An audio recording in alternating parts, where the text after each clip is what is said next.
Чингис хааны сөргөлчээр дэлхийг засаж явсан монголчууд 700 жилийн дараа гэхэд мөхлийн эрмэгт тулж бусдын хаяанд доройхон амьдрах болсон байв. Гэвч цаг нь болоход тэд эрслэн үндийж зэвсэг тэмцлэр хуучны догшин авираа сэргээжээ. 1921 оны хувьсгал бол уур хилэнгийн туйл байлаа.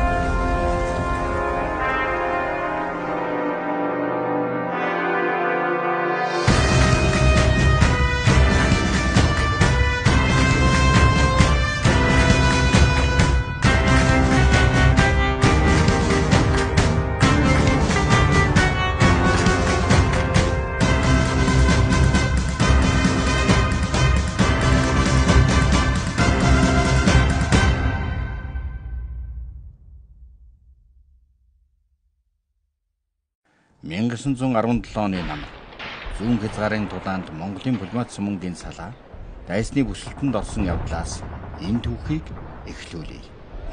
Бидээ шугшаабуг олдох ёстой шүү.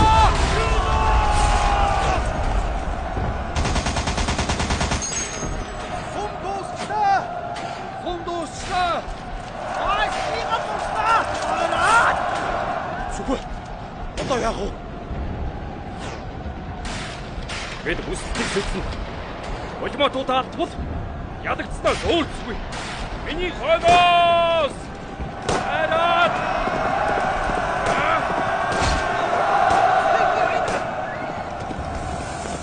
Тэсгэрчлээ! Араас нэгж байна. Өсгөө аваач. Бид дайсыг саатуулъя.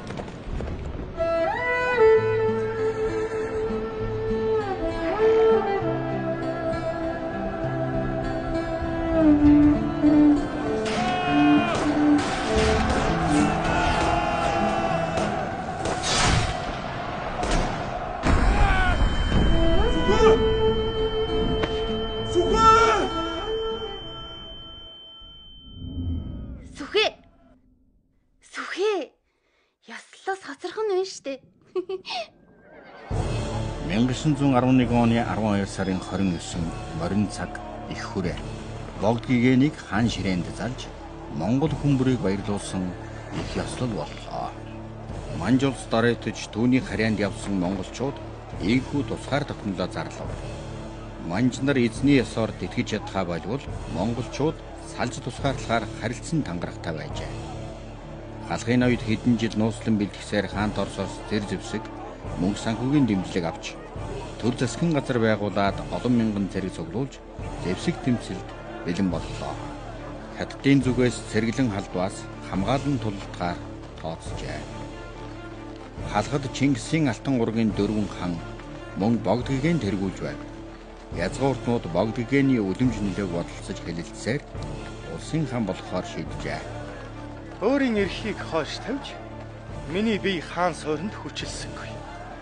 Түлшээд ханыг залуу баг хэмээн шүүж хаан болгосонгүй. Үүнд зарим ноёд гомдолтой болтлаа. Улсаа тунхаглан гэдэг нэг хэрэг хорвоод хүлээн зөвшөөрүүлэх бэрх тэмцэл үлдлээ дээ. Өндөр гэгэний хувилгаан учраас богд хаан бол алтан ургийн хойч залгамжмаа. Миний бие богд гэгэнийг хар багаас нь өсгөж хүмүүжүүлж ирсэн. Хаан бол ховтой хүн байж таа. Цаг нь ирлээ гэж богд гэгэний айлдснаар дээдсэнд олон жил хичээсээр нэгдэж чадлаа.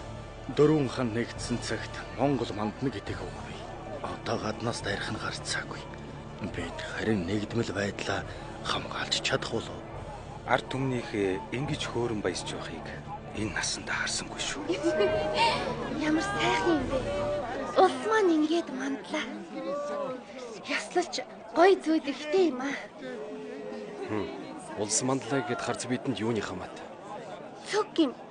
Бүгд баярлаж байхад Монгол хүн байж амны бэлэггүй юм бүх хэл. Хөнгө солонгорч хөөрхийн үдэ хужирлаа. Одоо харж түлээ модо бэлдсэн нь тэргүй юу?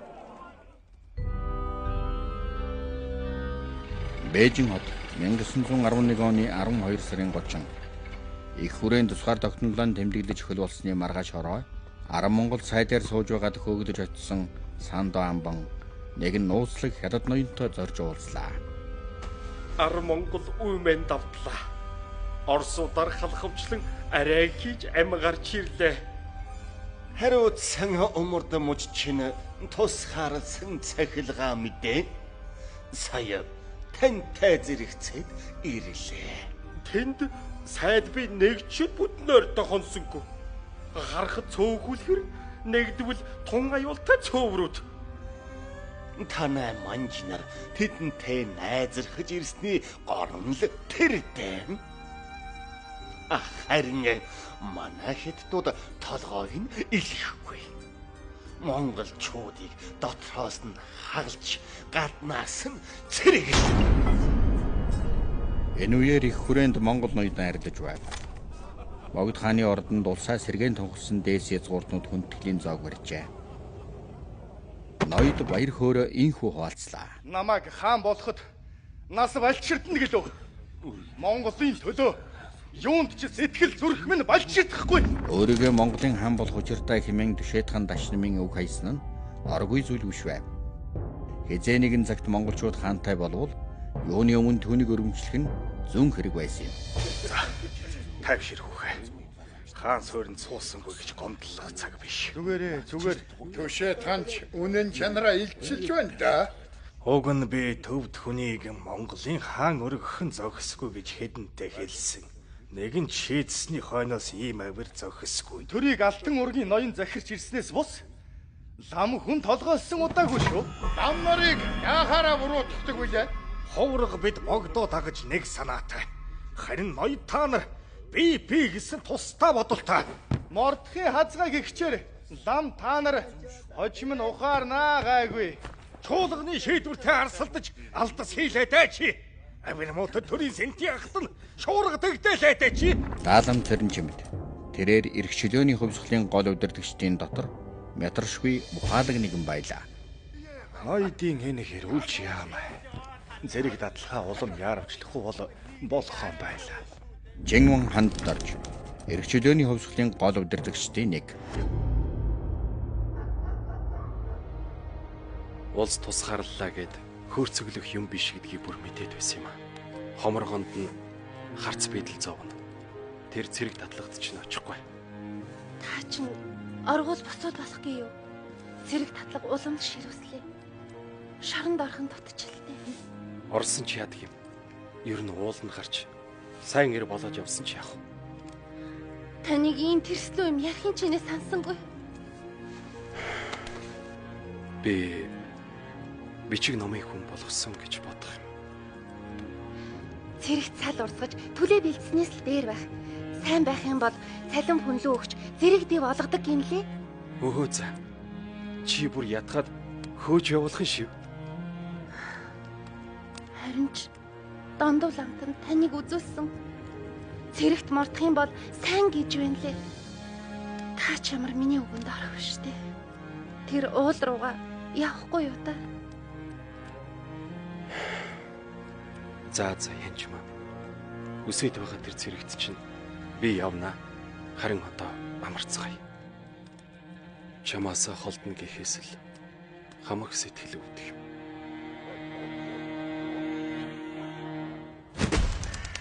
Богд гэгэнийг хаан болсны дараахан Чингисийн алтан ургийн хоёр хан гадны нөлөөтэй гэнэт нас барав.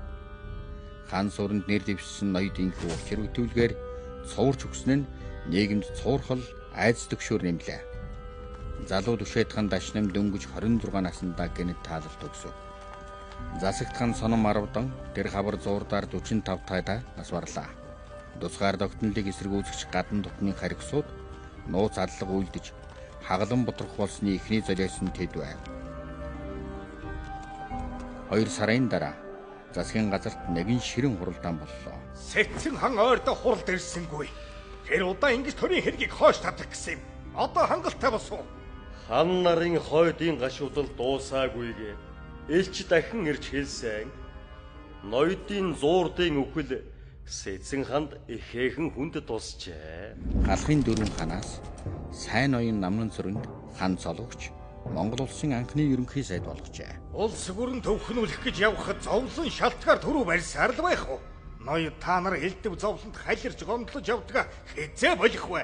Шүүгнэ. Лам хувраг та нарыг л ил далд ноёдыг эгүүдгсэн их цуургал тараад байгаа босуу. Ноёдын үхлийг богд хаан руу чиглүүлэх хорлонтой явуулгыг бас энд дэвлэхтэй хүрээ юу? Харин ч төрд нүүрлсэн хагцал зовлон нэмгэлхийн тулд богдын зарилгаар жанраа эсэг бурхан бүтээхэд нэмж хөрөнгө гаргахдаа яарвчил. Хужир булангийн цэргүүд хоолтой хоолгүй соль хувцсчгүй байхад Орос зээлээс жанраа эсэгт илүүчилсэн. Дахиж өгч чадахгүй. Ухай! Улсыг даасан бурхангүйгээс ажил үйлс таарав байна. Бүхнээ шавхаад чамаагүй гүйцээ. Энэ хурлчин суухгүй. 1912 оны хавар хожир булангийн цэргийн хороо. Нэгэн удаа янжмаа цэрэг дээрээ удаагүй эр нөхөр сүхтээ ирж уулзлаа. Алив. Хүүхнээ нэг үнэрлэе. Танийга үнэхээр их санджээ. Цэрэгт ямар шихэн байна да. Хоол муу, дарамт их. Дарга төвшөндүүд нь занд руу. Хувцс хангамж муутай олиггүй л газар юм. Ямар ч хэцүү юм бэ. Одоо тэгээд яанда. Цэрэгч явах. Харин чамаага өгүүлэх нь л бэрх юм. Би танд нэг мэдээд болгохаар ирлээ. Хоёулаа үртэй болох нь. Ямар сайхан хэрэг вэ? Удахгүй халуун бүлээр жаргалтай амьдрнаа. Тэрэ дурдлалч ухаануудыг хараа. Хингээч нь вэ? Нөгөө нэг Орос сургагчийн морин жолооч шүү дээ. Хой, залуу. Наад хүүхнээ нааш нь явуулахгүй мүү аа? Юу гинэ муусаа юмнууд? Болилдоо та минь. Эн чин юу хүмүүс вэ? Мэдхгүй. Хийх юм олж ядсан цэргүүд л баг шиг байна. Ээдээ та минь хэрэг төвөгт битгий хутгалтчаарай. Тэр улстай хэрэлдэж муудалцаад юу хөв? Та минь болтгүй шүү. Энд дэг журамтай газар. Санаа зовлдог. Харин чимэн л бие бодож яваарай. Баяртай. За, дурдл шуугаа. Айцгаа! Юу болж байгаа ч нэ нү? Та нар явцгаа. Загаагүй. Дараа уулзнаа гой маа. Амаа мэдэрээ чи. Сөх гэдэг нь чи юм биз дээ? Галсан мэр хожир булангийн Монгол цэргийн анхны захирагч байсан хүн. Олонтой харьцаа муутай байвал горгүй дээ. Хэд өдөөд бахарна л. Цэргүүдийн дунд хүүхэн шуухан үзэгдээд байвал энэ мэд хэрэгээ салахгүй гэж мэд. Их нэртэйгээ яаж уулзах вэ? Цэргийн эрдэм цай зүтгэх юм бол чөлөө олгодог тал бий. Чөлөө гинэ. Олон жил жамин гүний гэрт түлээ төлж бэлдэж ирсэн сүхийн эцэг цагаан дээл дамдан. Дүлээг хураага дуусчлаа. За. Гэхдээ ингэхэд сүхаагур явна да. Зэрэгт мордоо дуудаж байна. Уг нь бичгийн хүн болох учиртайс. Өөрөө ч дуртай юм. Жамин гүн хүрээний номд багш, сүхийн анхны бичиг үсгийн багш. Богд хаан тулсаас хожир буланд анхны цэргийн сургууль байх үуч Орос сургагч нар багшилжээ.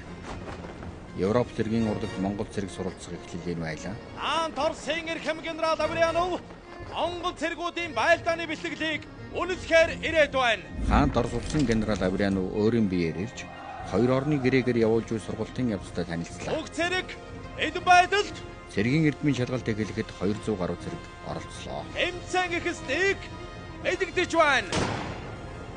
За сүхэ чамд найдаж угаа шүү.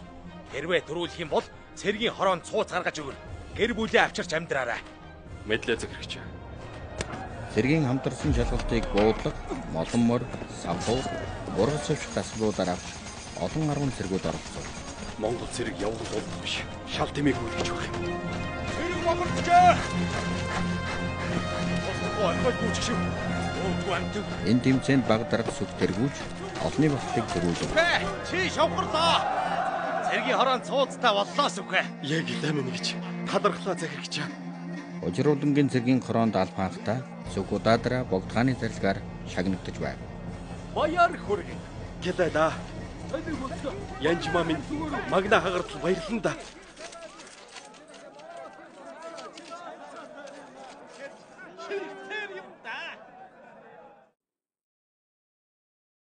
Хоёр орны шахалтаар 1914 онд Орос, Хятад, Монгол 3 улсын хэлцээрийг Хятадд эхлүүлэх боллоо. Улс орноо хүлээн зөвшөөрүүлнэ гэж монголчууд найдаж байв. Хятадын хэлцээрд бэлдэх ноёд Орос Хятадын төлөөлөгчтэй уулзан зогсно. Энэ үед Даалам Цэрэнчмэд гаднаас орж ирлээ. Та хэд намайг хүлээж байв уу? Баг зэрэг хоцорч эхлэв. Одоо хэлцлээ эхлэх үү дээ. Даалам таан таныг Хятадын хэлцлээс болиулж баруун хязгаарын сайдаар илгээх нь чухал гэж үзлээ. Ер нь хоёр улсын тулгалт шахалт хүчтэй байна шүү. Юу? Намайг хаа сайгүй л боомлох болж. Одоо бас та нар Япон руу тусламж ирэхээр одоход намайг саатуулж хайлаараа саяхан буцаалаа. Мэдэнтэй тэр Хятадд очиж нэгийг явцнэ. Та үүнд санаа зовлтгүй. Үлдэх бид Монгол улсаа хүлээн зөвшөөрүүлэхэд уян хатан ажиллаж дөнгөн. Үгснээ чинь уян хатан. Харин ч гүн бат байх учиртай. Орос Хятад хоёр Монголыг хувааж залгихаар шахаж зовоож ирлээ. Тэдний нохой санаанд амар автахгүй шүү. Асуудал шийдэгдсэн. Богдын зарлигаар таныг баруун хязгаарт нэгэнт томилсон. Даалам таан ховд дөрвөд аймаг тагн уран хайг нааш баттгах ажил хойшилж гадныхан тийш өнгөлцсөр байна. Энэ хүнд ажилд таны зүтгэл хэрэгтэй шүү дээ. Алс хязгаар руу зайлуулж байгаа юм биз дээ. За тэгвэл энийг ав хамт орчоо. Богдын даасан очир. Нэгдмэл улсаа хүлээн зөвшөөрүүлэх үйлс бүтэх болтугай. Намайг эрс түлхсэн шиг энэ хэрэг чийдэмгээ зогсоорой. Төрийн сүлд өршөг. Хатуужин зогсож давах учиртай хэлэлцээрт манай гэдэж зовхон дээ хөрхий. 1914 оны 5 дугаар сарын эхэн Даалам Цэрэнчмэд хүрээнээс дагалт хоногтын амд гарч баруун хязгаарыг зорих замдаа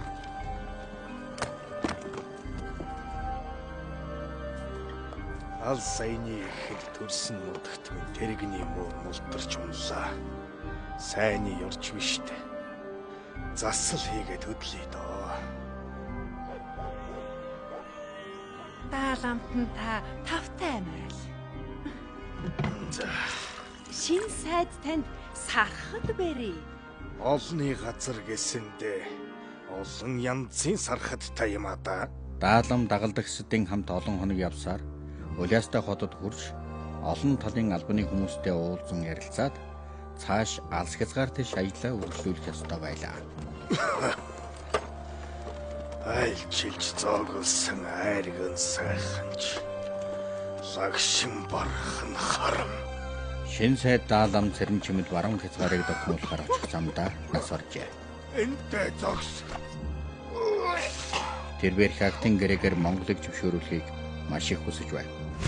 Төрд зүтгэж зовсон олноо жаргуулах хүстэй хөөцөөж чадсангүй дээ. Энэ эмгэнэлт явдлыг түүнтэй зоог барьсан Оросууд алсаас тандан дагаж төвдөө мэдээж байсан гэдэг.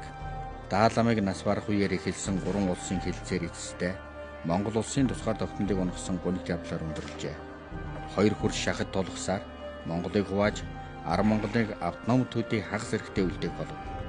Ийхүү нэгдэж улсаа байгуулахаар тэмцсэн монголчууд дахин хуваагдахад хүрлээ. Бодит түүхээс сэдэвлэн бүтээв.